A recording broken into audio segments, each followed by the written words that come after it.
हमारे सहयोगी दिनेश मौर्य भी जुड़ गए हैं। अभी जो बात पीयूष गोयल कर रहे थे उसी बात से मुझे एक और किस्सा याद आ गया, जो मैं अभी हाल के दिनों में लगातार पढ़ रही थी रतन टाटा के बारे में। दिनेश, वो कमाल की शख्सियत थे। अपने साथ काम करने वाले लोगों को लेकर वो कितने ज्यादा आत्मीय थे, एक घटना से पता चलता है। बहुत कम लोगों को इस बारे में जानकारी थी कि उन्हें प्लेन उड़ाने का भी लाइसेंस मिला हुआ है, उनके पास वो इख्तियार भी था। पुरानी बात हो गई, उनके कंपनी के ही एक मैनेजर की तबीयत बिगड़ गई और उन्हें तुरंत एयर एम्बुलेंस के जरिए पुणे से मुंबई लाना था। लेकिन उन दिनों क्योंकि रविवार का दिन था और कोई और तरीका मिल ही नहीं पा रहा था, एयर एम्बुलेंस के लिए कोई पायलट नहीं मिल पा रहा था। और उस वक्त रतन टाटा ने यह तय किया कि वो खुद प्लेन फ्लाई करेंगे और एयर एम्बुलेंस से अपने उस कुलीग को वो मुंबई पहुंचाएंगे। हालांकि वो अलग बात है, बाद में एयर एम्बुलेंस के लिए पायलट की व्यवस्था हो गई और रतन टाटा को प्लेन फ्लाई नहीं करना पड़ा। लेकिन कितने आत्मीय व्यक्ति वो रहे हैं और अपने कुलीग्स के, अपने साथ काम करने वाले कर्मचारी, अपने सबऑर्डिनेट्स के लिए वो क्या फील करते थे, इस घटना से समझा जा सकता है। रतन टाटा की पहचान डॉग लवर के तौर पर भी होती है। इससे लेकर कई किस्से हैं, आज मैं आपको उन्हीं में से एक और किस्सा बताती हूँ। बात साल 2018 की है। ब्रिटेन के राज परिवार ने एक अवार्ड की घोषणा की। रतन टाटा को लाइफ टाइम अचीवमेंट अवार्ड से सम्मानित करने का ऐलान किया गया। अवार्ड समारोह बकिंघम पैलेस में होना था और यह अवार्ड खुद किंग चार्ल्स अपने हाथों से देने वाले थे। लेकिन उसी दिन रतन टाटा के डॉग्स बीमार हो गए। उनकी देखभाल करना बहुत जरूरी था और इसी वजह से रतन टाटा ने अवार्ड सेरेमनी में जाने से इनकार कर दिया। आखिरी मोमेंट पर सारी चीजें तय करने के बाद उन्होंने इनकार किया। उन्होंने अवार्ड की जगह अपने डॉग्स की देखभाल को करना जरूरी समझा। इतना ही नहीं, स्ट्रीट डॉग्स के लिए भी रतन टाटा ने बहुत काम किया। अब आप ये सोचिए, ये इस व्यक्ति का व्यक्तित्व ही था कि बकिंघम पैलेस में जब इस बारे में इतला पहुंची तो ब्रिटिश पार्लियामेंट में बकायदा इनके लिए तालियां बजवाई गई कि हम एक ऐसे व्यक्ति को सम्मानित करने का सोच रहे हैं जिन्होंने अपने पेट्स के लिए इस तरीके की दरिया दिली दिखाई। वाकई में बड़ी बात है, बड़े लोग होते हैं, इसे कहते हैं बड़े लोग होना। उन्होंने मुंबई के लग्जरी होटल ताज के सभी कर्मचारियों को यह सख्त आदेश दे रखा है कि अगर कोई आवारा कुत्ता होटल में घुस आए तो उसका ख्याल रखा जाए, कोई उसे डंडे से मार पीट करके भगाए नहीं। तभी तो राज्यसभा सांसद और इन्फोसिस के संस्थापक नारायण मूर्ति की पत्नी सुधा मूर्ति भी उन्हें एक लेजेंड बताती हैं। मैं उनकी कंपनी में काम किया, मेरा करियर उधर ही शुरू हुआ।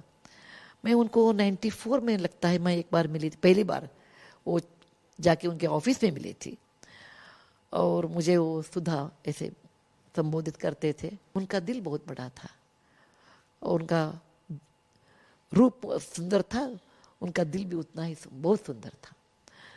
वो ट्रू टाटा थे, कंपैशन में लोगों के बारे में मदद करने के लिए, लोगों के बारे में सोचने के लिए, और बहुत क्लीन उनके माइंड था।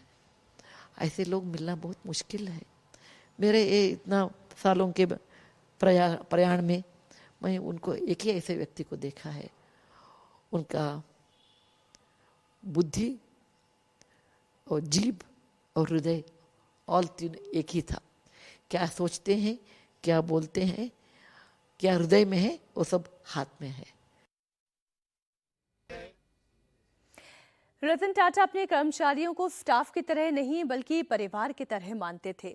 उनके हर सुख दुख का ख्याल रखते थे। कहा यह जाता है कि कर्मचारियों के लिए वो एक बार गैंगस्टर से भी जा भिड़े। ये वाकया था साल 1980 का। झारखंड के जमशेदपुर में टाटा का प्लांट है, जहां एक गैंगस्टर कर्मचारियों को अक्सर डरा रहा था, धमका रहा था। कई बार कर्मचारियों से मारपीट भी हुई। बताया जाता है कि गैंगस्टर की नजर कर्मचारी यूनियन के पैसों पर थी, क्योंकि कर्मचारी यूनियन के पास बहुत पैसा था और इस बात की जानकारी रतन टाटा को मिल गई। रतन टाटा खुद जमशेदपुर प्लांट पहुंचे और कई दिनों तक वहां पर कर्मचारियों के साथ रुके, उनका हौसला बढ़ाया और आखिरकार गैंगस्टर को गिरफ्तार करवा कर माने। इसलिए तो बिरला ग्रुप के चेयरमैन कुमार मंगलम बिरला भी ये कहते हैं कि उनसे सीखने की जरूरत है।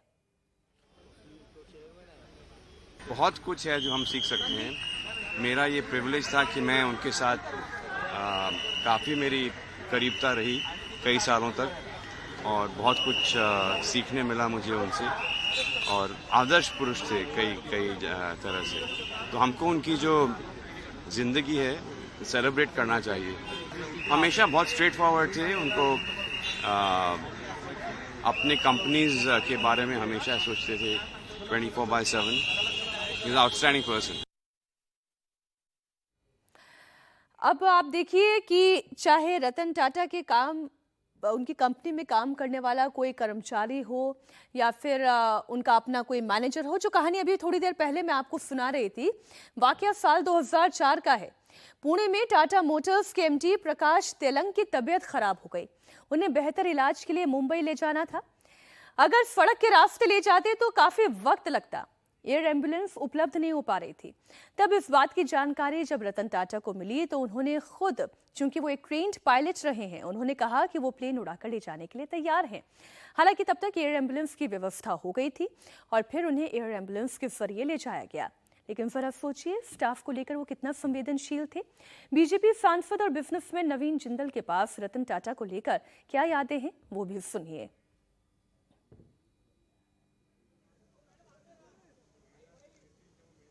रतन टाटा जी ने पूरा अपना जीवन देश की सेवा में लगाया। उन्होंने औद्योगिकरण के अंदर देश को स्टील के लिए आत्मनिर्भर बनाने के लिए उन्होंने बहुत काम किया। गाड़ियों को बनाने के लिए, एयरलाइंस, उन्होंने बहुत से फील्ड्स के अंदर उन्होंने बहुत काम किया और उनका जाना निश्चय ही हमारे देश के लिए एक बहुत बड़ा नुकसान है। और लेकिन मैं समझता हूँ जो उन्होंने काम किया है, उन्होंने इंस्टीट्यूशंस डेवलप किए हैं, तो वो इंस्टीट्यूशंस, उनका किया हुआ काम वो हमेशा देश के लिए काम करता रहेगा। तो इसलिए मैं समझता हूँ कि वो करोड़ों लोगों के लिए एक प्रेरणा का स्रोत है, जो कि हमेशा रहेंगे।